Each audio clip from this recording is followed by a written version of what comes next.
bienvenue à la récré. Bah, vous avez pas fini de me voir, c'est moi toujours et encore.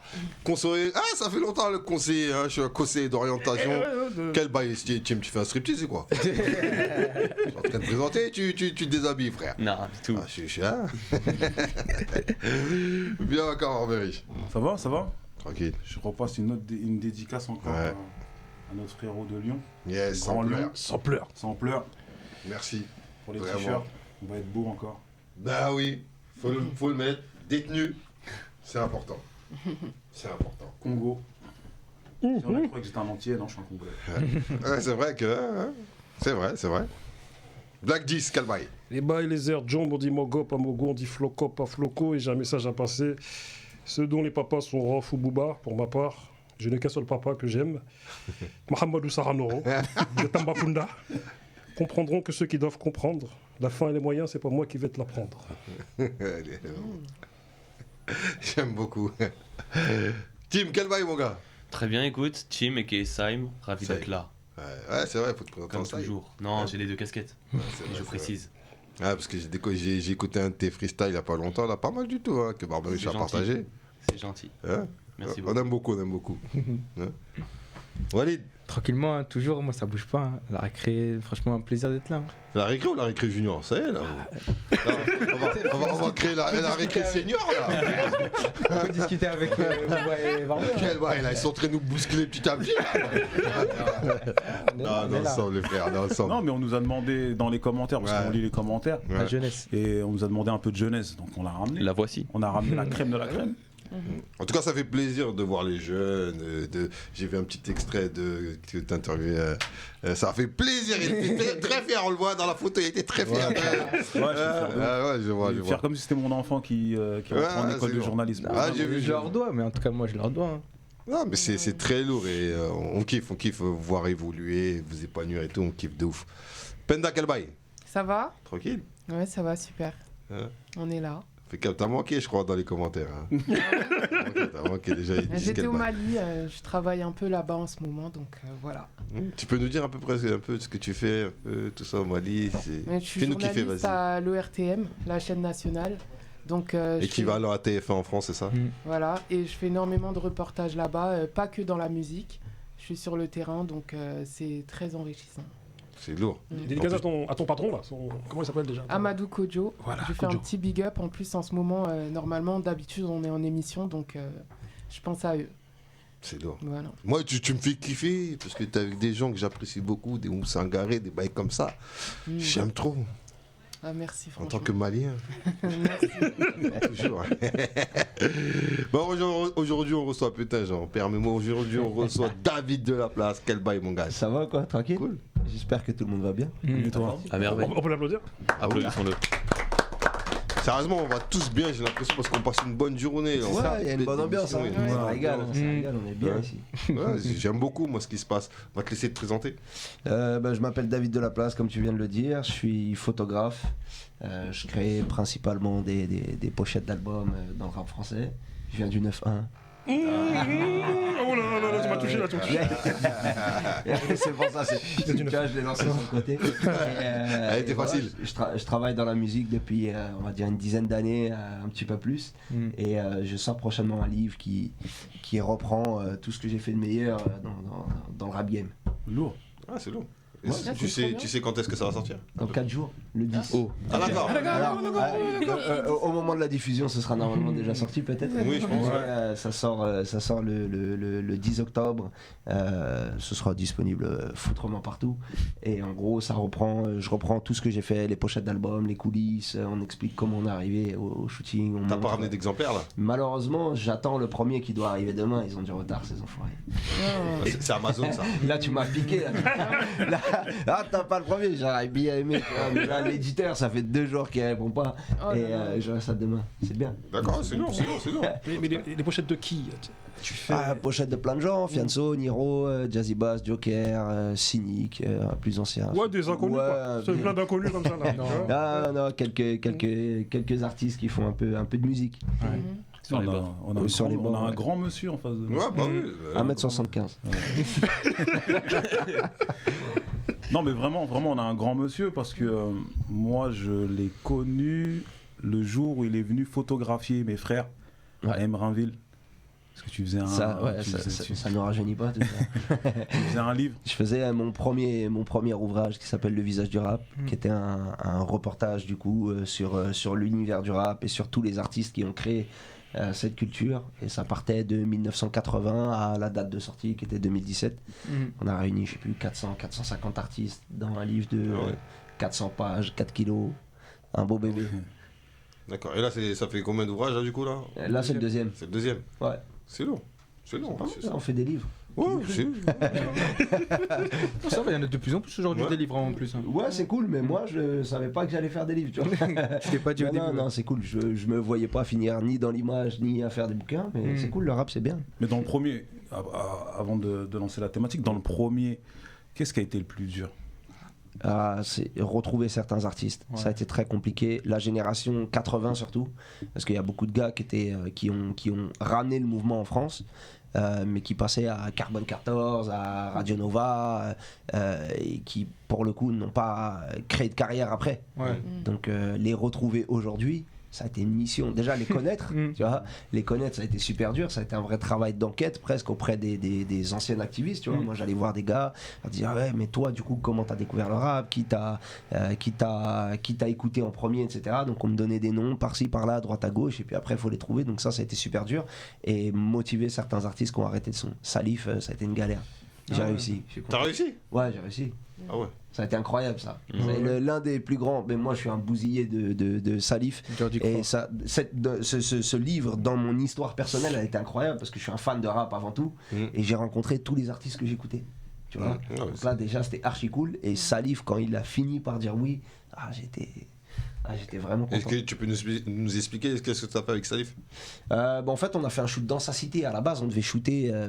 En fait il voulait vraiment pas participer. Genre c'était une dinguerie à quel point il voulait pas, tu vois. Lui, il est dans l'ombre aujourd'hui. Ouais, non, il est passé à autre chose. Tu vois, il a une boîte, je crois qu'il a une boîte de prod, il fait de la pub, il fait des trucs, mais il est passé à autre chose. Oublie la musique, c'est voilà. Il a clos la page et je préfère un artiste qui clôt la page et qui la clôt vraiment plutôt que les gars qui reviennent 8 mois plus tard avec un nouvel album, tu vois. Donc lui, pour le coup, c'est un vrai choix et qui se comprend, tu vois. Mais moi, il a une importance dans ma culture musicale, dans le rap, dans plein de trucs, tu vois. J'étais obligé de le mettre dedans. C'était vraiment un objectif, c'était l'objectif ultime presque, tu vois. Et du coup, je l'ai rencontré, j'ai parlé avec lui plein de fois, c'était non. Et un jour, j'ai fait une phase de fou un peu, tu vois. Je me suis mis à regarder sur internet tous ses interviews, strictement tous. J'ai regardé tous ses interviews, j'ai pris des notes à chaque fois où il disait, tu vois, que le rap lui a sauvé la vie, parce qu'il aurait pu aller au placard, il n'a pas été parce qu'il avait un contrat de musique, du coup il a eu du sursis, ou tu vois, il y a plein de choses qui ont fait que ça a arrangé un peu sa life, la musique. Donc j'ai repris tous ces trucs, il a rencontré sa femme dans le rap, plein de choses, et donc je lui ai fait un message. Frère, si c'était encore à l'époque, tu payais 10 centimes, tu vois, je l'aurais pas envoyé, il m'aurait coûté trop cher. Et j'ai fait un long message où je lui ai expliqué, tu vois, que ça a une importance et que pour cette importance-là, ça serait cool qu'il soit dedans. Et il m'a envoyé un message, il m'a dit, je te réponds ce soir. Là déjà il y a eu un petit tu vois, là déjà j'étais pas humble, je me suis dit Tita ça régale si je l'ai. Et au final il a participé et on devait shooter chez un voisin à lui où en fait je voulais le mettre de dos dans le livre, tu vois. Je veux vraiment qu'il soit presque de dos, un peu de 3/4, tu vois, la tête sur le côté, sur un des balcons de Boulogne, tu vois, de leur cité. Je trouvais ça trop cool. Et en fait, le mec, il nous a pas ouvert la porte, il s'est pas réveillé. Et du coup, on a shooté en bas du bâtiment.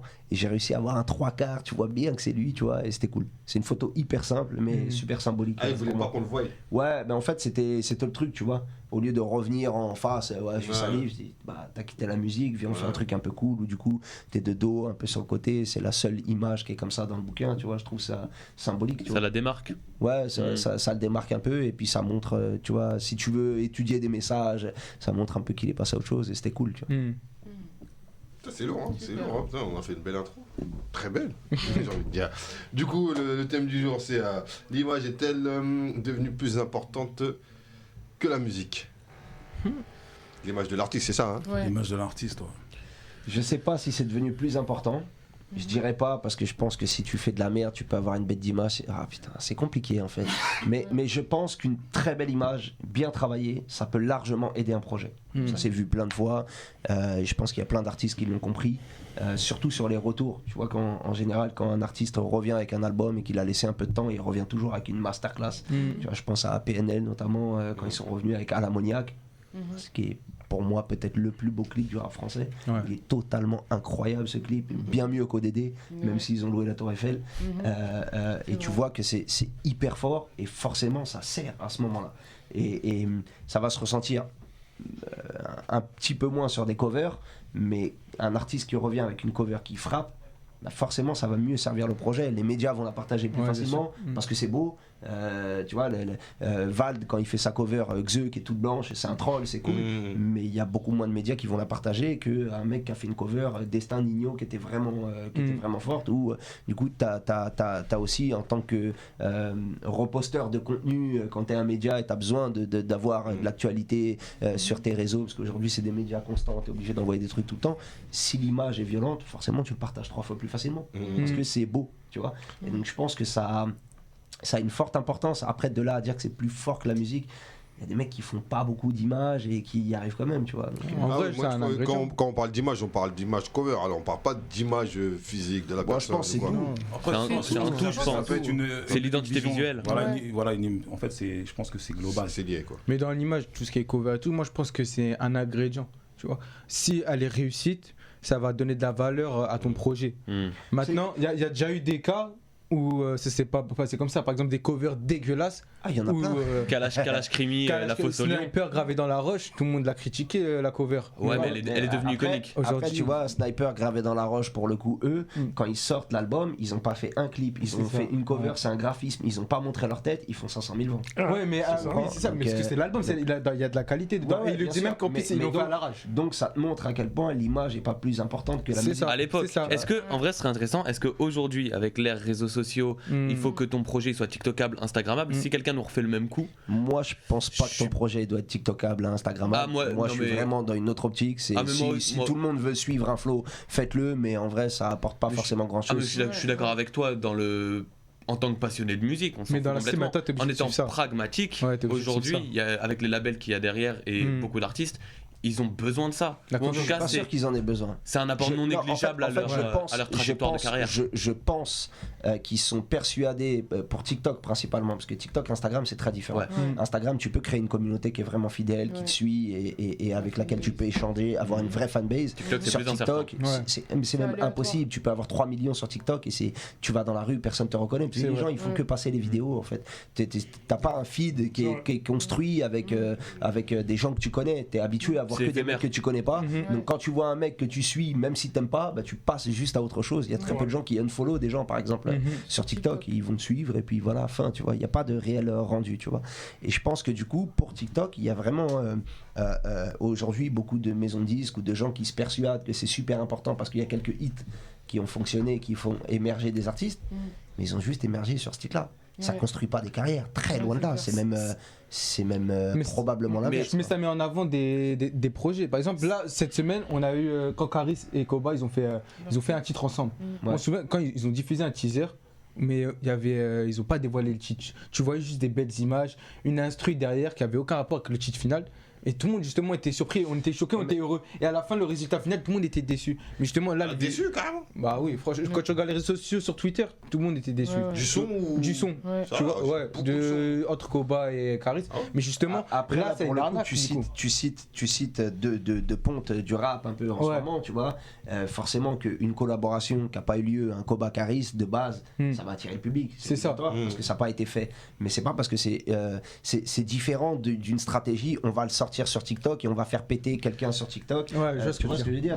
Pour moi, c'est totalement différent. En vrai, loin de moi l'idée de vouloir rallier le débat sur TikTok, j'utilisais plus ça juste en exemple pour montrer qu'aujourd'hui la musique c'est vachement visuel, dans le sens où tu as quand même tout ce travail de on va poster des contenus. Là, tu parles de teaser, il y a vachement le truc aujourd'hui, c'est limite indispensable. Tu sors ton album, va d'abord avoir le teaser du premier clip, après le premier trick, après t'as la photo de la tracklist, t'as la cover, des fois t'as des covers alternatives, genre Travis Scott sur Utopia, tu sais, t'as commencé à avoir tout tout le délire de il a posté 4 photos, est-ce que c'est telle photo qui est la vraie cover, est-ce que non, est-ce que les persos sur la cover c'est pour les feats qu'il va y avoir dedans. Finalement il sort une nouvelle cover, il l'annonce 2 heures avant l'album, nouvelle hype et tout ça c'est un jeu sur les réseaux sociaux. Du coup il le poste sur Twitter, il le poste sur Insta, tout ça, et qui attire le public, qui n'existait pas avant. Il n'y avait pas tous ces moyens de poster des images, du visuel il y a 25 ans, et aujourd'hui le fait qu'on puisse être inondé de contenu visuel. Non mais je suis d'accord avec toi sur le principe. Après il y a 25 ans, en même temps le rap c'était pas aussi commercialisé que ce que c'est aujourd'hui, mais il y a 25 ans on utilisait d'autres méthodes. Ça passait à la télé, tu sais, les premiers clips de rap qui étaient réalisés, c'est les chaînes de télé qui les réalisaient, donc c'est différent, tu vois. Mais c'était déjà le Graal pour l'artiste, c'était pas n'importe quel artiste qui pouvait utiliser l'image à sa façon. Je suis d'accord avec toi, l'image elle a forcément son importance, je travaille dedans, donc je défends totalement le propos, mais ce que je te dis juste c'est que pour moi aujourd'hui les réseaux sociaux c'est juste un moyen de diffusion qui est différent, mais ça rend pas forcément l'image plus ou moins importante, parce qu'elle a toujours été importante. Tu vois, à l'époque, tu voulais que ton clip il pète, fallait que tu fasses un clip qui soit incroyable pour qu'il passe à la télé. Et si tu passais pas à la télé, le morceau il marchait moins, donc les gens faisaient des clips pour pouvoir avoir des passages télé. Et du coup, comme tu passes en télé, c'est plus facile de passer en radio, ou l'inverse. Enfin, tu vois, t'étais déjà dans un truc d'image. Et je pense qu'il y a toujours eu ça, mais même sur des artistes hors rap, tu vois. Sinon, je sais pas, Johnny Hallyday, il aurait jamais fait de clip, tu vois ce que je veux dire, au statut qu'il a. Pourquoi il s'emmerde à faire des clips et à faire des covers? Il a pas besoin de le faire, sinon si l'image est pas, si tu vois, je pense qu'il y a un truc qui jadis, excuse-moi. Non, vas-y. Non, je t'écoute. Au revoir, c'est moi qui t'écoute. Jadis, nous écoutions d'innombrables titres à travers des cassettes audio, des vinyles, plus tard des disques compacts, appelés plus communément des CD. Autrefois, toi, t'es un vieux de vieux. Autrefois, en l'an je ne sais combien, nous ne connaissions pas les visages de la plupart des rappeurs que nous écoutions. ATK. Car les clips coûtaient cher, pour revenir sur ce que tu dis, et sur les pochettes des albums ou des maxis, les visages étaient souvent dissimulés ou n'apparaissaient pas tout simplement. Il y a plein d'albums que nous on a écoutés, on ne connaissait pas les visages des mecs. Mais la photo ça coûtait cher à l'époque aussi. C'est ça. C'est déjà un premier truc, c'est qu'on est dans une ère où faire de l'image est devenu de plus en plus simple. On va pas se mentir, tu vois, tu prends ça, si tu veux faire une cover pour un artiste indé et la sortir, tu peux, il n'y a aucun problème. Tu la prends ton image, tu peux faire ton montage sur ton téléphone, tu peux tout faire. Et les appareils photo numériques, ça reste relativement accessible par rapport à ce que c'était à l'époque, quand tu travaillais à la pellicule, que tout le monde ne savait pas le faire, etc. Et donc c'est normal qu'à l'époque, il y avait beaucoup moins. Quand je faisais du coup le visage du rap, j'ai rencontré énormément d'artistes de cette époque. Il y en a qui, je suis le premier à les avoir pris en photo pour des sujets de rap, parce qu'après ils ont arrêté, ils sont passés à autre chose. Justement, je disais tout à l'heure, j'avais rencontré Cyanure d'ATK et je lui demandais avec qui tu as découvert le rap. Et donc il me parle de Iron 2 MC Shoes, 2 artistes que j'avais shooté une semaine avant. Il me dit mais moi j'ai jamais vu qui c'est. Et ben attends, sur mon téléphone je lui montre. C'est la première fois qu'il découvre à quoi il ressemble. Mais parce qu'à cette époque-là, avoir un appareil photo c'est pas donné à tout le monde. Savoir faire de la photo c'est très compliqué parce que ça se règle pas comme ça un appareil argentique. Et il n'y a pas YouTube pour t'expliquer comment on règle un appareil argentique. Si t'as pas fait d'école ou si t'es pas passionné, c'est mort. Et en plus ça coûte une couille. C'est réel, tu vois, les pellicules ça coûte super cher, développer ça coûte super cher, tout coûte super cher. Et l'économie dans la musique, elle est pas là. C'est pas aujourd'hui où tu peux mettre tes streams, tu peux faire tes vues à droite à gauche, récupérer un peu d'argent, avoir des petites avances, des subventions, etc. Ça n'existait pas. Donc forcément, au niveau de l'image, c'était un peu plus pauvre. Mais je pense pas que c'est parce qu'ils le souhaitaient. S'ils auraient pu faire des clips comme on fait aujourd'hui, ça aurait été plus heureux. Pour revenir à ce que tu dis, à titre d'exemple, t'as vu, nous on pensait tous que Fréco, d'ATK et Booba, on pensait que c'était des grands Renois de 2 mètres. On savait pas, on les connaissait pas. On savait pas, tu vois. Et une petite anecdote, moi à l'époque, j'étais en stage à Extrapol, tu sais, BEP vente, tu vois. Je fais mon stage. Et il y a un mec qui vient me voir pour les ventes d'ATK. Moi j'étais au rayon rap, tu vois. Donc je m'occupais des CD, tout ça. Il y a un mec qui vient me voir pour savoir où en sont les ventes d'ATK. C'était le premier album d'ATK. Je vois le mec qui vient me voir, il me fait excuse-moi, je fais partie d'ATK. ATK, ça en a combien tout. Je dis ouais, mais t'es qui d'ATK, frère? Tu vois, je suis Fréco. Je l'ai regardé, mais moi, je pensais que Fréco c'était un grand Renoir costaud. Tu vois, j'ai vu un mec en costard, blanc, arrivé avec un jogging un peu sale, tu vois. J'ai dit, ah, c'est pas Fréco. Ok, d'accord. On est resté amis. Hein. Ouais. Et je lui dis, moi j'habite à Grigny, tout ça. Il m'a dit, ah, j'ai des gars à Grigny, au Baronji, tout ça. Là. Après, il m'a dédicacé dans son album, même d'ATK, tu vois, après plus tard, tu vois. Le vendeur de Extrapol. C'est ça, exactement. Et je finis mon propos. Entre-temps, il y a eu le magnétoscope. T'as vu? Et le magnétoscope, ce qui nous a permis d'enregistrer des clips, parce qu'à l'époque on enregistrait des clips de ce peu de titres que nous écoutions diffusés sur M6, Best of Groove, Best of Rap, MTV sur des cassettes VHS. Là, je parle d'un temps. Jadis. Tu vois. Et des cassettes que nous aimions prêter pour se les faire carotter par des potes à nous. Qui se faisaient carotter par d'autres potes. Donc, SO, mon gars Serge, l'ex de Grigny, qui m'a carotte ma cassette de Best of Wu-Tang. Il attend toujours. Ça passe des grands messages. J'attends toujours, mon frère. Tu vois. Mais est-ce qu'aujourd'hui, parce que c'est vrai que tu disais que les choses étaient de plus en plus faciles, de plus en plus accessibles, est-ce qu'aujourd'hui les artistes misent tout sur l'image? Quand je dis l'image, c'est les beaux clips, c'est les belles photos, les belles covers, mais délaissent ce côté artistique qu'on aimait à l'époque? Moi, en fait, il y a de tout. Je pense que c'est un truc qui peut vraiment pas être généralisé. J'ai des artistes qui m'appellent et qui me demandent de travailler des grosses directions artistiques pour les projets. J'ai un gars qui m'appelle, c'était il y a 3-4 mois, il me dit clairement, ouais, moi la cover, elle est belle ou pas, je m'en branle. Moi, je le prends archi mal. Il me dit, je vendrai pas un album de plus. J'ai pas fait le projet, tu vois, du coup. Mais tu vois, il y a des gens qui le prennent à cœur et qui... En fait, qu'est-ce qu'une cover, en fait? Une cover, c'est simplement la publicité de ton projet. C'est exactement l'image de marque. C'est ça, c'est pareil que la pub de Coca avec les ours blancs que tu vois à Noël, tu vois. C'est juste ça, c'est ce moment-là où tu regardes le truc, tu te dis c'est beau, ça m'attire et peut-être ça peut m'intéresser ou non. Et c'est ça le truc, c'est juste la pub, c'est une publicité. Il y a des gens qui veulent le faire, il y a des gens qui veulent pas. Et après, on a un autre phénomène aussi, c'est que aujourd'hui le rap, il est devenu très indépendant. Et très souvent, très souvent, il y a des artistes qui vont toucher des avances qui sont découpées par postes dans lesquels ils doivent investir. Donc il va y avoir tant pour une cover, tant pour des clips, tant pour de l'enregistrement, etc., tu vois, c'est schématisé. Et puis au final, ils vont utiliser ce budget comme si c'était des revenus de l'album, les dépenser à droite à gauche, ça c'était une Rolex, partir en vacances ou ci ou ça, et derrière t'as moins de budget. Moi ça m'est arrivé plein de fois, j'ai un chef de projet, il me dit il y a tant pour la cover, on me rappelle, et le budget il a été divisé par 4 ou 5, parce qu'en fait tu vois, c'est le milieu de l'indépendance. Il y a des gens qui comprennent pas que pourquoi je vais mettre tant dans un projet, je m'en fous, tu vois, je fais une cover, je la mets sur Spotify, je m'en tape, tu vois. Il y a des gens qui pensent comme ça. Tout le monde n'a pas la vision artistique et tout le monde n'est pas en train de se dire ok, moi je veux un truc qui fracasse. Tu vois, parce que ça va aider mon projet. Il y a des gens qui veulent juste pas investir, qui veulent pas, même si on parle pas forcément de gros coûts, tu vois. Il y en a qui n'ont même pas le temps. Des fois, on m'appelle le lundi, ouais, gros, au fait, on a oublié la cover, faudrait le faire. Ça sort vendredi, frérot.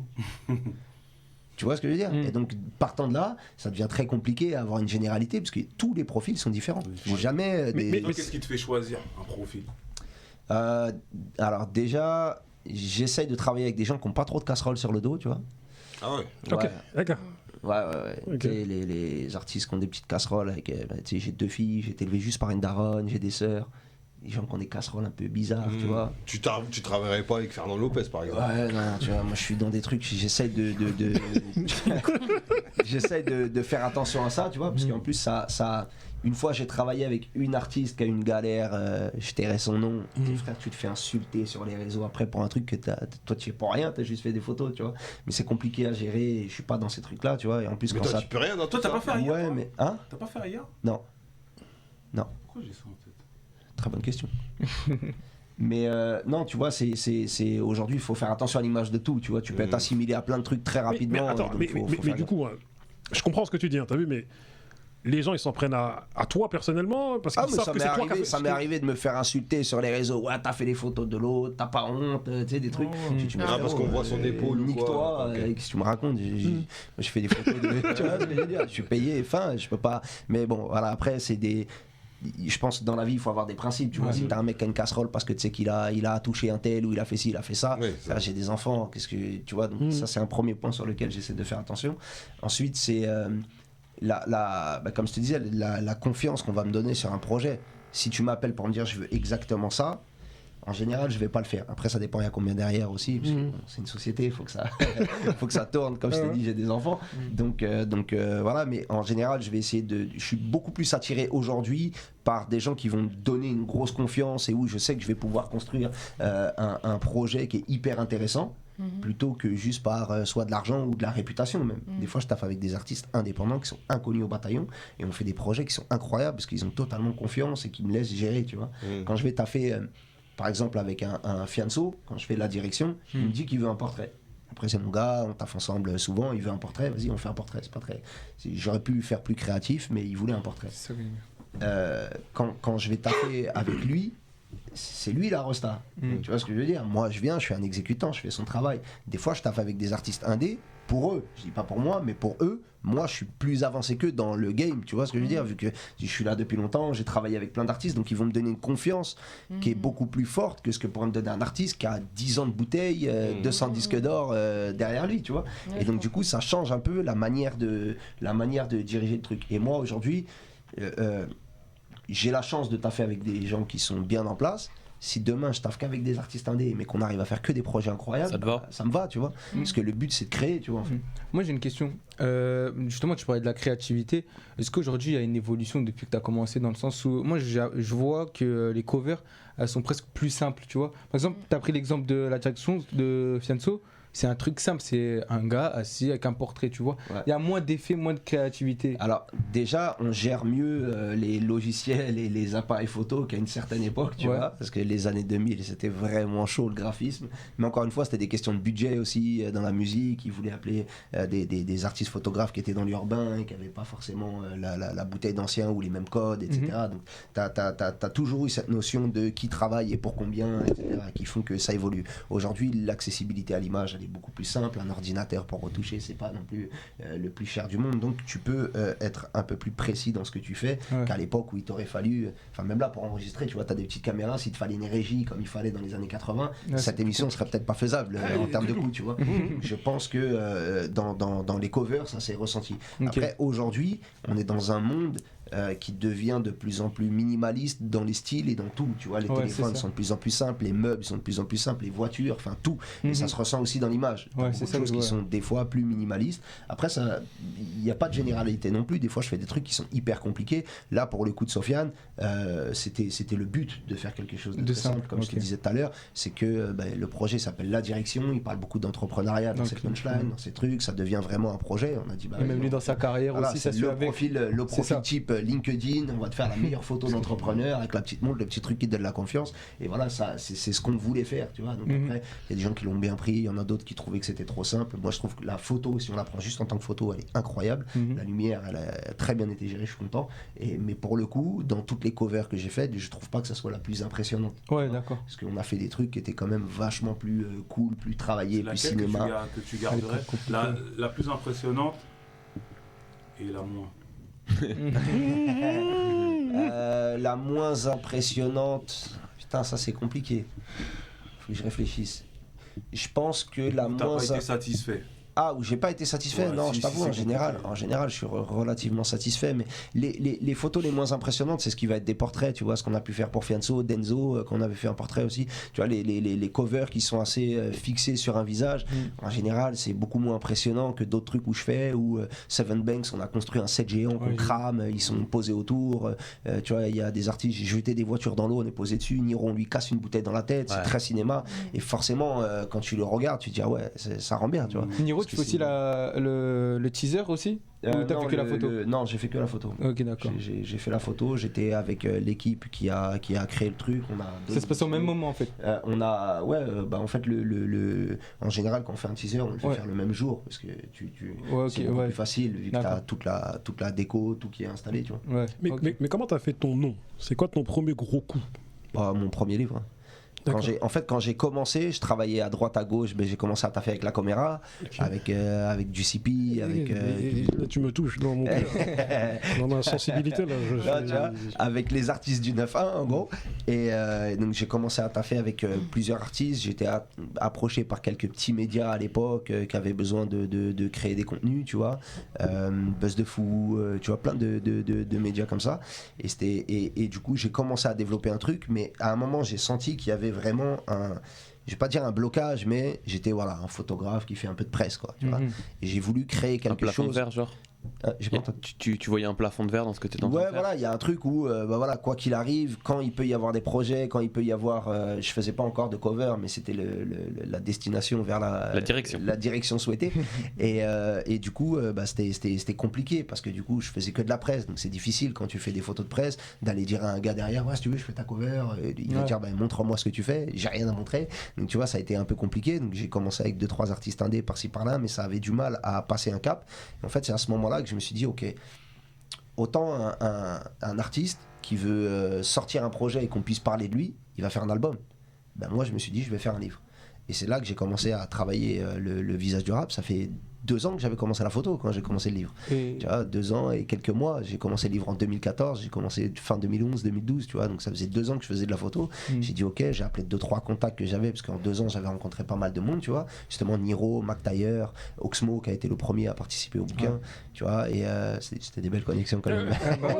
Pas mal du tout. C'était des belles connexions. Et au fur et à mesure, mais en gros au fur et à mesure, quand j'ai sorti ce livre-là, bah tout de suite ça m'a installé, ok, il fait partie des 3 mecs qui sont des 4-5 qui sont là dans le rap français, tu vois. C'est vraiment la sortie de ce livre qui m'a Et la caméra LMC Click, t'as fait quoi comme leur cover de non, j'ai pas fait de cover, j'avais fait on avait des fait shootings. Ouais, on avait fait des shoots, j'avais fait c'était quoi Boys in the Hood, je crois. Ouais.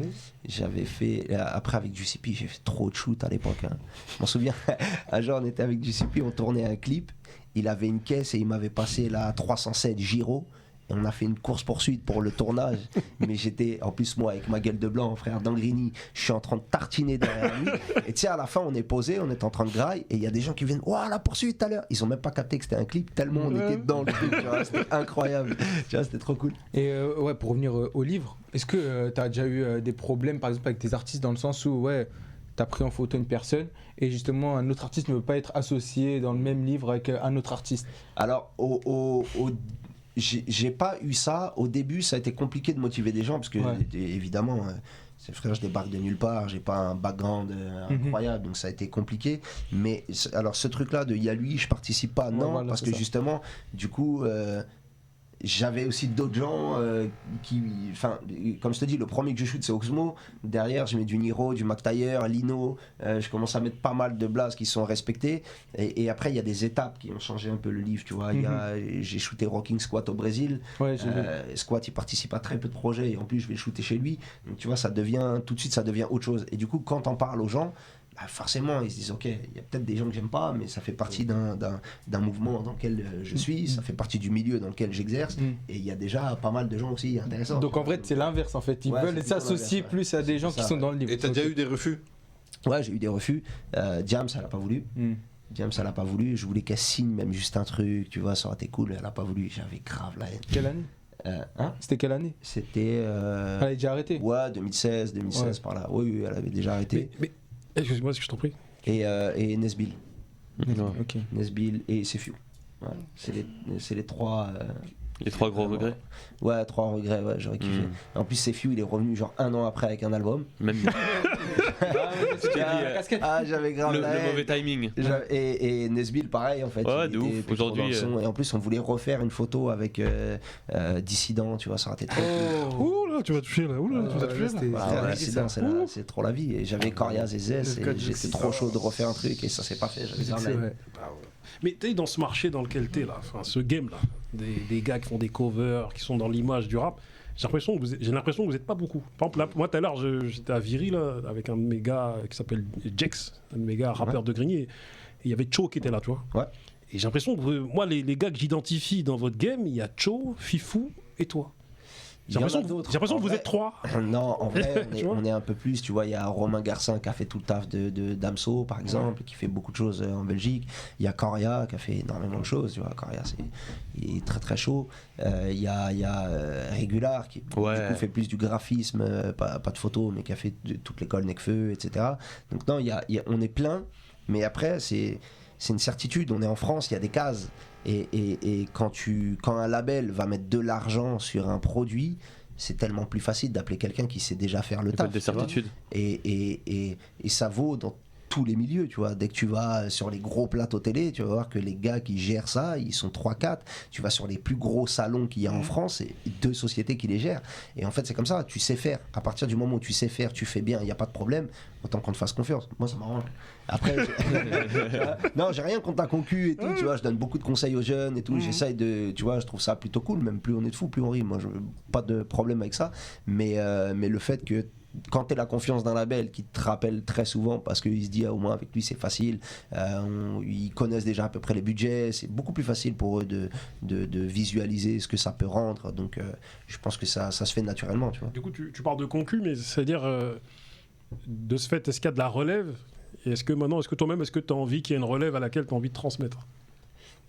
Moi, alors, est-ce qu'il y a une relève? Pour l'instant, j'ai vu des gars qui sont chauds en photo, mais je les ai pas vus forcément. Le problème qu'il y a aujourd'hui, c'est qu'il y a beaucoup d'artistes qui créent des images, mais c'est pas vraiment les leurs, tu vois. C'est juste, on va sur un concert, on va sur un clip, et du coup, alors il y a de la relève en photo, mais en création de cover, pas vraiment, parce que du coup, j'en vois pas énormément créer réellement des projets, tu vois. Après, je suis pas non plus à l'affût de tous les photographes. Il y a 1 million de rappeurs en France, ça va être compliqué d'aller tous les voir à tous les niveaux, tu vois.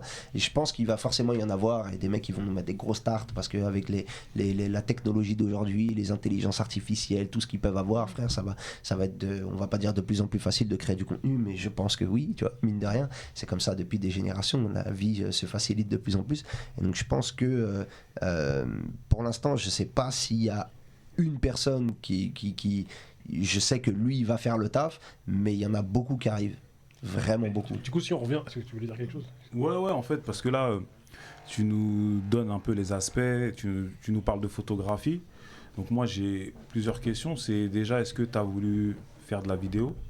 Est-ce que tu as tendu à aller vers la vidéo?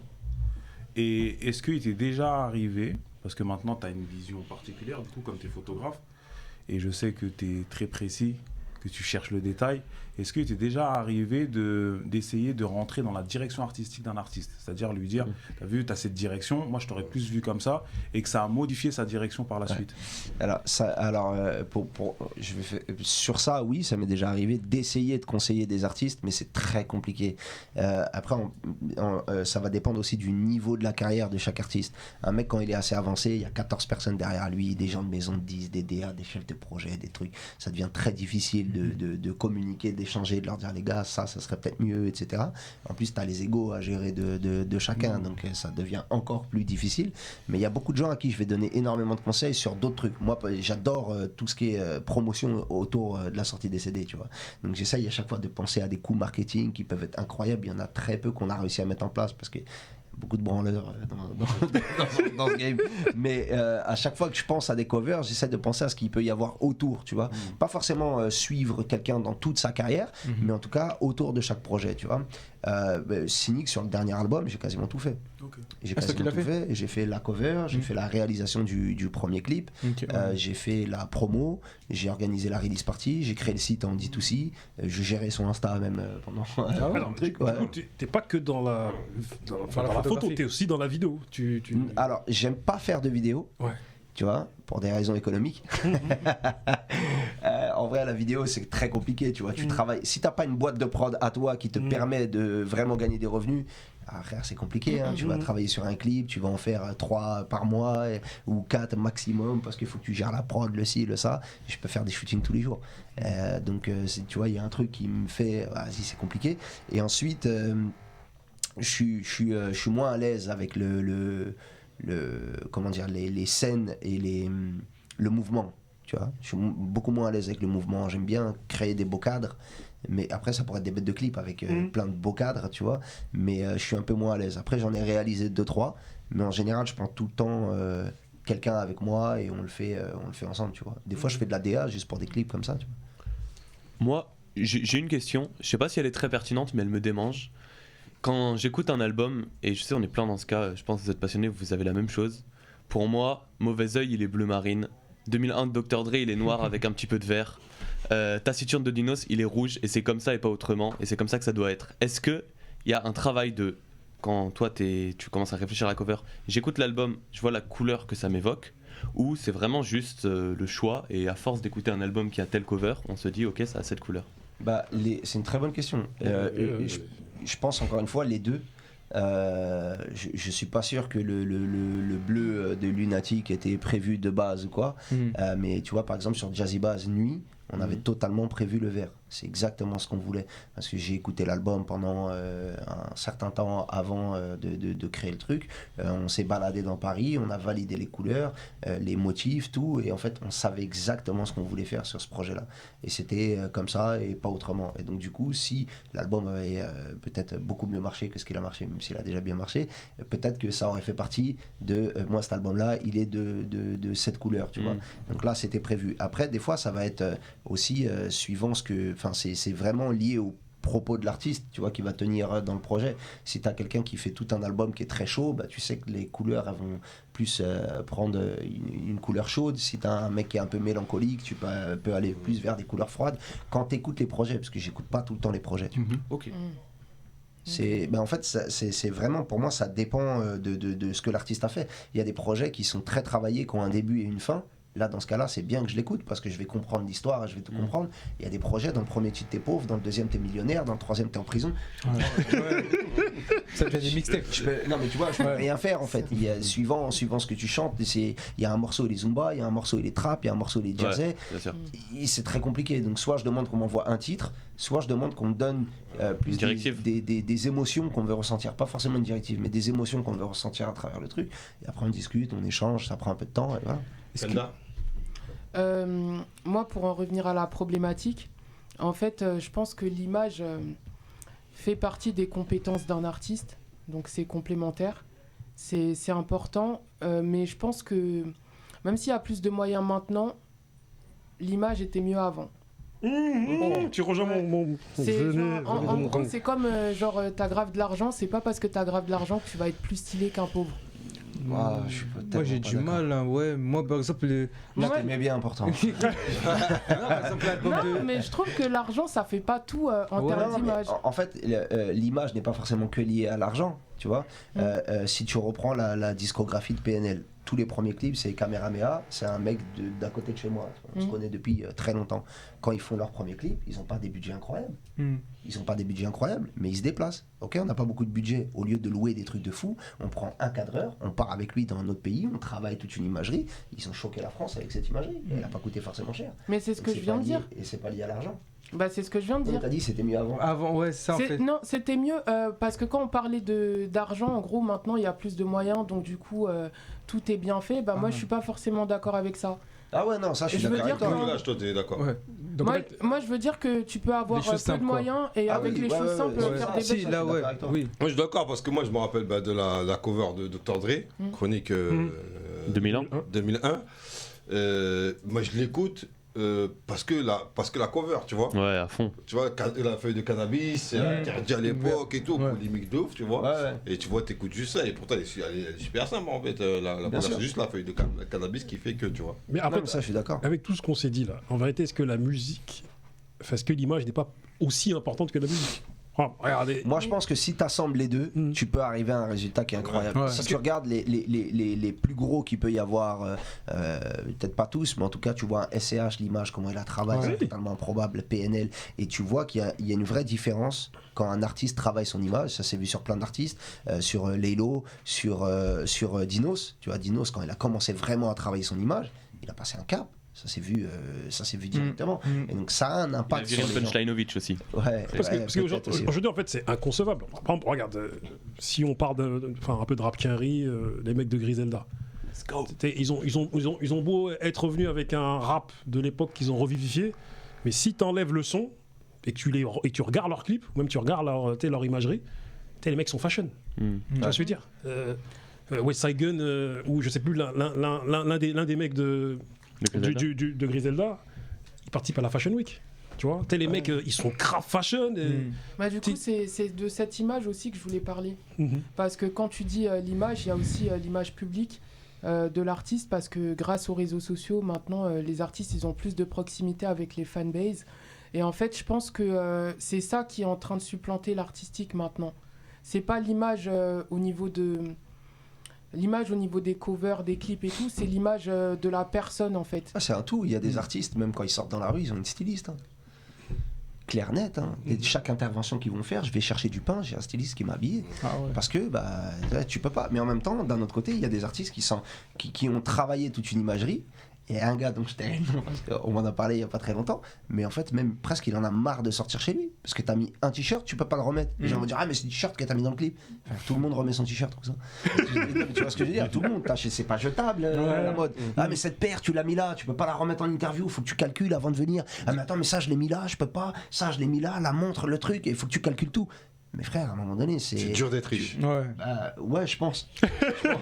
En tout cas, je suis pas sûr que ce soit dur d'être riche, mais quand t'es mis en avant, à un moment donné, riche, ça peut être bien, mais quand t'es trop mis en avant et que tu dois faire attention à tout, je pense qu'il y a un contre-coup qui peut être hyper grave, tu vois. Et donc, du coup, ça revient à ce que tu dis, c'est que maintenant, l'artiste est obligé de penser à tout le temps, à être bien tout le temps et de travailler son image publique beaucoup plus qu'avant, encore plus que dans les années 2000 où c'était vraiment la street, tu vois, il fallait avoir juste une street cred pour être chaud et tout le monde était en jogging, Rof il avait la dent pétée, il s'est refait les dents depuis, tu vois. Et pareil pour Demon One, tu vois, il était trop connu pour ça. C'était sa marque de fabrique presque. C'était sa marque de fabrique et aujourd'hui il faut que tout le monde soit bien. Mais après je pense que ça c'est le monde dans lequel on vit aussi, qui se lisse un peu et qui... Donc il faut faire bélec de pas avoir une ride Charles Mine, c'est ça? Charles Mine. Ça, faut faire bélec. Sinon faut que t'en aies une à chaque interview. Faut pas avoir une falle sur le cas. Moi j'avais une question aussi. Je crois que c'est cette année, Jude a sorti un album et la cover en fait, il a demandé à ses fans de faire lui-même sa cover, tu vois. Et en fait c'est une intelligence artificielle. Est-ce que justement du coup votre métier il est pas en péril? Moi je pense pas que mon métier il est en péril. Tu vois, pour moi c'est le même débat qu'ont eu les boulangers quand Leclerc a commencé à vendre des baguettes. Ça n'a pas empêché la bonne boulangerie de faire. Pain, tu vois. Donc je pense que pour moi il n'y a pas de débat. Après sur la façon de faire, de demander à des abonnés de créer une cover, etc. Je suis pas sûr que ce soit, je sais pas comment dire ça en gros, mais c'est moins professionnel, c'est moins qualité. Payé. C'est ça la vraie question. Tu vois, c'est ça la vraie question. Est-ce que le gars qui a fini par livrer la cover, il a été payé le même prix qu'il aurait payé moi, Karia, Fifou ou un autre, tu vois ce que je veux dire? Et je suis pas sûr. Et en fait, c'est là où il y a un problème, tu vois. C'est que peut-être du coup, tu abuses un peu de tes fans en demandant à créer des contenus. C'est une pince quoi, c'est une pince. Je sais pas, mais il faut... en fait, eux, ils peuvent le voir comme je donne la chance. Comme Drake, c'est une pince. Non, mais tu vois, ils peuvent le voir avec sa dernière cover là. Non, mais tu vois, ça se trouve que tout bonnement, il se dit, je peux donner la chance à un abonné de travailler sur quelque chose, de mettre son travail en avant. En fait, on sait pas ce qu'il a dans la tête. Est-ce que ça capitalise derrière? Est-ce qu'il y a un vrai truc? Et quoi qu'il arrive, à partir du moment où il y a des ventes et il y a de l'argent qui est généré, il y a de l'argent qui doit être versé, tu vois. Il y a des sessions de droit, il y a quelque chose. Est-ce que tout ça c'est fait? Je pense que c'est un petit travail d'étude à faire, tu vois, qui peut être intéressant. Parce que la démarche, je trouve si elle est faite dans ce sens-là, ça donne de la force à quelqu'un, c'est tant mieux pour lui. Si c'est un truc juste, ah les gars, venez, vous payez tant, vous devenez le DA de l'album, comme des artistes ont pu faire, ou vous voulez faire ma cover et machin, et au final personne gagne rien, t'as juste mieux gérer ton budget que d'eau, quoi. C'est ça. Et est-ce que tu penses pas aussi que c'est ça, le résultat c'est forcément des propositions globales au rabais, parce que ça dilue tout en fait. Si tu PLK par exemple, ce qu'il avait fait, moi je trouve ça chelou en vrai. Il avait dit je crois c'est à lui que tu pensais, tel mec va faire si tu payes tel argent l'album, tu vas faire partie de l'équipe DA, ou bien tu vas faire partie de l'équipe visuelle ou de l'équipe promo qui choisit quels sons mettre en avant, etc. Mais au final, après le moment où l'artiste n'a plus la main mise sur ça, comment il veut faire un classique, avec un grand respect que j'ai pour lui, à mon avis, je pense que les gens n'avaient pas une implication aussi élevée que ce qui est mis sur le truc. C'est impossible avec le statut de PLK que tu dis vas-y, si tu payes 5000 balles l'album, tu deviens le directeur artistique. C'est impossible, parce que frère, ça se trouve, le mec il te paye, il est aveugle, il a jamais vu une couleur de sa vie. Je respecte les aveugles, attention, mais comment veux-tu qu'il donne la couleur à ton album? Enfin, tu vois, à un moment donné, tu peux pas savoir à qui t'as affaire, vu que c'est quelqu'un qui a juste mis de l'argent que tu connais pas et que t'as pas vérifié. Donc à partir de ce moment-là, ça peut être complexe. Donc à mon avis, les rôles étaient beaucoup plus minimes que ce qu'on pense, tu vois. À vérifier aussi, tu vois, j'en sais rien, mais à mon avis, les rôles, c'était pas non plus tu deviens la personnalité de l'album, c'est toi qui choisis et tout, tu vois. Mais dans ce cas-là, tu trouves pas ça dommage quand même? Genre même quand c'est Jul et tout, tu trouves pas ça dommage de séparer à ce point le travail de cover et ta vision à toi de la musique que t'as fait? Pourquoi tu voulais la faire? Comment tu veux qu'elle est perçue? Moi, c'est un peu dire, ok, ça c'est pas mon dos, tel mec va la gérer, il va faire ça bien. Après ça va avec en fait, ça dépend, on parle de qui? Là, on parle de Jul, mec. J'ai jamais vu un clip de Jul où je l'ai regardé, je me suis mangé une claque, tu vois. Et je pense que ça fait partie de ce qu'il veut faire et de ce qu'il développe depuis un moment. Il veut rester dans la simplicité. Tu vois, et donc ça peut aller avec son profil, tu vois. Après, lui, c'est un mec qui enchaîne beaucoup de trucs, qui fait beaucoup de trucs. Mais ce qu'il veut, enfin, ça, après, c'est pas. Moi, je m'en fous un peu de tout, j'ai pas trop d'avis sur ça. Ça ne m'impacte pas, moi, dans mon travail. C'est pas comme si c'était mon client et que demain il fait appel à des gens. Là, peut-être, j'aurais dit, ah ouais, tu vois. Mais c'est pas le cas, tu vois. J'ai jamais travaillé avec lui sur des covers, donc. Je sais pas, et comme je te dis, c'est toujours très complexe parce qu'on sait pas ce qu'il a dans la tête. Et comme je te dis, si c'est juste un truc, on économise de l'argent comme ça, bah, c'est un truc d'enculé. Si ça fait une vraie passe à un jeune et que le jeune il peut travailler, en fait là ce qui serait bien, ça a déjà été le cas, la cover de La Machine, je crois, c'était un appel. Ouais. Il faudrait appeler le gars qui a fait le graphisme et voir si aujourd'hui il a du travail. Où il en est. Tu vois ce que je veux dire? Et là du coup tu pourrais avoir une vraie vision de ok, est-ce que cette passe elle a fonctionné dans la vie de quelqu'un? Et si elle a fonctionné, j'applaudis, bravo, tu vois, t'as fait péter un gars, tant mieux. Mais si ça n'a pas fonctionné, bah faudrait peut-être revoir un peu le truc, tu vois, essayer de le faire différemment. En tout cas, pour finir, car on va finir, je pense. Tu viens d'où du 9-1 déjà? Moi, je viens de Vigneux. Donc, t'as vu, t'es encore plus une légende, mon frère. On n'est pas loin, on est pas loin, on est à côté, mon frère. Il y a le RERD, Ziac, tu vois. Mais pour finir, en tout cas, tu es une légende du 9-1 et t'as vu, j'aimerais bien finir par te proposer un projet. On sait que bon nombre de nos classiques shit n'ont pas de clip ni de cover, tu vois. Donc, je propose un projet pour lequel je n'ai pas de budget, j'ai pas d'argent. Mais je propose. C'est pas grave, 9-1. Tu vois, donc dans nos classiques shit des années 90, j'ai mal au cœur d'Idéal G. J'aimerais bien qu'il soit clippé, qu'il y ait une belle cover dessus. Hip Hop Mon Royaume de Roca. J'aurais aimé, tu vois, qu'il y ait un clip et une cover. Et après, un groupe un peu que pour moi, j'estime beaucoup, qui s'appelle La Mixture, le dos au mur, dans Opération Freestyle de Cut Killer. Ça, c'est mon classique à moi. Je me fais plaisir. Dédicace à Kadaz et les Bougs. Et voilà. J'aurais aimé que ça se fasse et je te le propose. Bah, les gars, venez, on en voit. moi, je serais content de reprendre des classiques et d'en faire quelque chose. Tu vois, ça serait trop cool. C'est un beau concept. Je pense qu'il y a un vrai truc à faire. Ouais. Il y a plein de visuels. Après, à voir si les gens, de toute façon, les gens des années. Mais j'ai pas de budget, j'ai pas d'argent. T'inquiète, tout se discute. Voilà. Il y a la passion aussi. Mais tu sais, je pense réellement qu'il y aurait presque pas un marché, mais clairement sur des sons qui ont hyper bien marché à l'époque, arriver à les clipper aujourd'hui, t'es sûr que tu ferais du vu? Parce qu'il y a des mecs qui sont. C'est ce qui se passe. Les Quinry, Lil Wayne, il fait ça. Il a sorti le clip de Emily il y a 2 ans. Alors le clip c'était des images d'époque, mais je crois qu'il avait jamais été sorti de telle manière. Et il ressort des visualiseurs. Il n'a jamais été clippé, c'est pas. Si, il marche. Ouais, le clip il est sur chaîne YouTube depuis 2 ans. Non, on l'a déjà vu. Peut-être que vous l'avez vu, mais il n'avait jamais existé en tant que clip dans le catalogue de Lil Wayne sur les réseaux, sur les plateformes. Est-ce que c'est pas un truc, il avait une ancienne chaîne avant et ils l'ont giclé? C'est Lil Wayne. Je pense qu'il a pas créé sa chaîne en 2015. Après, c'est déjà arrivé aussi, par exemple, avec DRY et Diesel sur les réseaux sociaux sur TikTok. Celui avec DJ Case, c'est un son qui est sorti en 2015 et justement qui commence à revenir à la mode. Et dès que tu vois qu'il revient à la mode, c'est parti, ils l'ont clippé. Après, tu vois, donc Emily, je sais pas s'il est revenu à la mode. Emily, je sais que c'est un clip d'époque, c'est 2008, il sort du van et tout, il y a un plan séquence où il marche, il prend sa ligne, il saute sur la voiture, tout 2008, ça. Mais c'est sorti il y a 2 ans. En tout cas sur les plateformes, dans le catalogue, ça fait 2 ans qu'il est là. Il sort des visualiseurs pour des morceaux de l'époque et tout, régulièrement et tout. Limite, tu sais, t'as la notif, tu dis nouveau son de Lil Wayne. Non, c'est un truc de Carter 2 et tout qui est juste. Mais c'est bien. Et il y a une image qui est ajoutée et donc c'est un peu cet effet-là. Il y a des classiques qui ont. Chez Will, j'aimerais bien qu'il le fasse. Moi, je trouve que c'est un truc qu'on fait pas assez C'est un truc qu'on fait pas assez en France. On est trop centré sur la nouveauté. Et frère, des fois, il y a des classiques, c'est un problème, ma gueule. Et pourquoi tu pourrais pas continuer de communiquer sur un classique? C'est ça. Si tu vois, tu vas passer pour un mec has-been quand tu vas dire j'ai fait ci, j'ai fait ça à l'époque, etc. Mais frère, si c'était un classique. Et en plus, il y a du nouveau, tu lui ajoutes une nouvelle dimension. Tu le. Compas de clip, compas de cover. Allez, vas-y, c'est parti. Tout le code de l'honneur. On va monter une boîte de prod, les gars, et c'est parti. Maintenant qu'on l'a dit, on va nous plagier, mais tranquille. En tout cas, merci David de la place. Merci à vous. Je veux en être. Hein parce que je crois que ça va grailler. En tout cas, merci à toi. C'était la récré, j'ai envie de dire. Suivez les bails, hein. On est ensemble.